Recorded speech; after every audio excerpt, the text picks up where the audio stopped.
like to welcome Tashia Gilmore to the Coach Judy Live Talk Show. Thank you, Judy. Well, it's great to have you on here. It really is nice. And I also want to let you know that we are doing the show right here at the Toby Center in Boynton Beach that offers supervised visitation, mediation, and I also are running some groups just like we are, except we're running groups over the telephone. So call us and check us out. All right, Tasha, tell our listeners a little bit about how you became involved in dream catchers, dream making, and achieving success as a life coach. Okay. Well, I've been in the human resource field as well as in ministry for the past 20 years.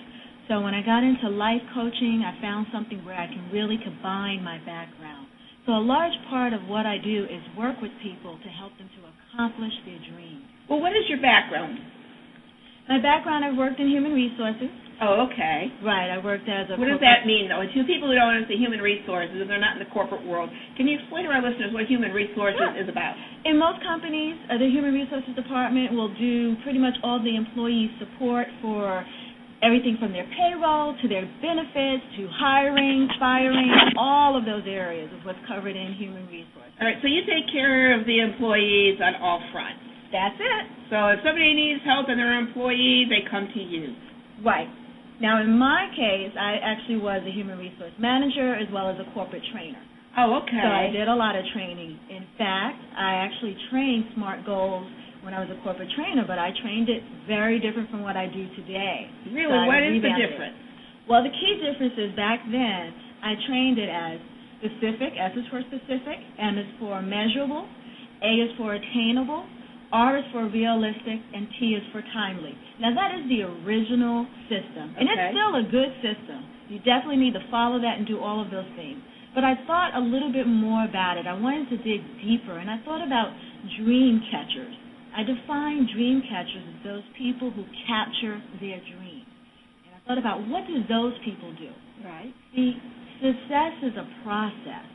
A lot of times we think someone was just lucky, they were at the right place at the right time, it just happened. Some people, they're born that way, born into the right family, but none of those things are true. That is your question because I know where you're going, but I got to ask you this anyway. What really is the measure of success? Is it the money or is it you as a person? I think each person has to measure success for themselves. You set the standard, and that's the beauty of it.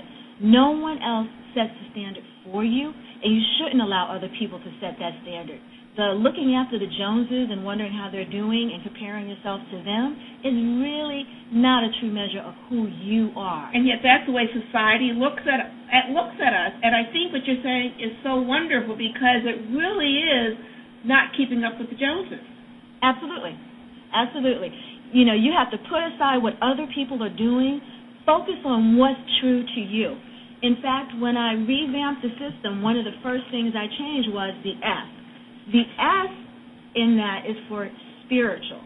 Okay. And when I talk about spiritual, I'm not talking about religion. Most people think immediately religion. Right. No, I'm talking about being true to yourself, being truly authentic, living up to what's important to you and what's important within your heart and your life and your passion. So what you're saying is don't put on that act to meet somebody else's needs. Just be yourself.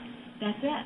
And I have to tell you, I agree with you 100% because people have said, well, Judy, especially in the early days, when you get really well known, will you remember us? I said, well, yes, I'm always going to be me. Success doesn't change who I'm going to be. It may change others, but it's not going to change who Judy is. And that's it, Judy. Success changes a lot of people. Yes, it does. They become someone very different. And that's unfortunate because they're not being true to themselves anymore. I think their ego gets bigger.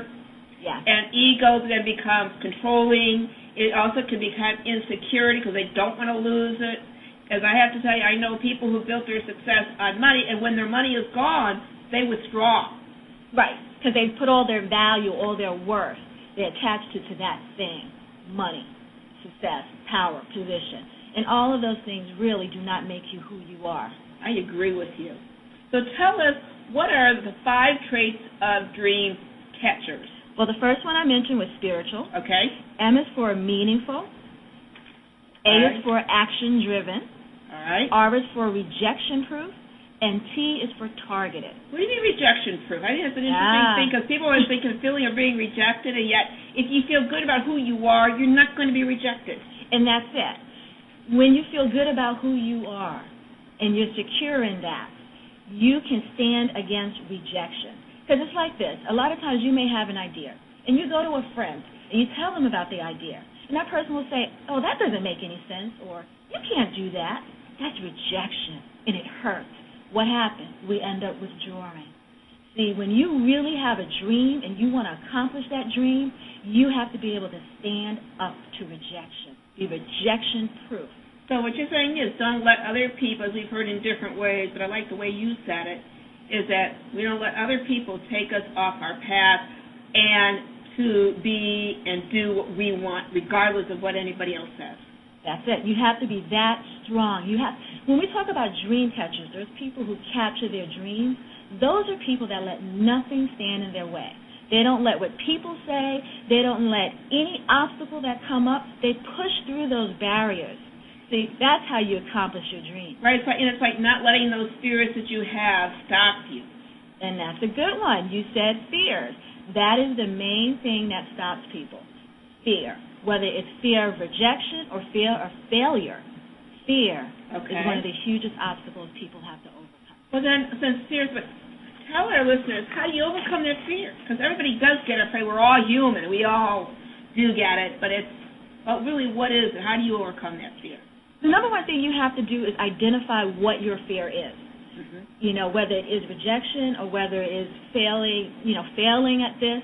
Identify what it is. Really do some self-reflection. You have to look at you. You know, is it that you've been rejected before? Is it that people have told you couldn't do it? You've been put down? Is that what's stopping you? Once you identify that, you have to commit yourself. Commit yourself so much to that dream that you're going to push through that fear. My favorite thing I tell people is do it afraid. All right, because I'm glad you said it because I've always said about because just even putting my story in the news, just getting it in the paper that was not so positive for me until I actually won and had that success in court.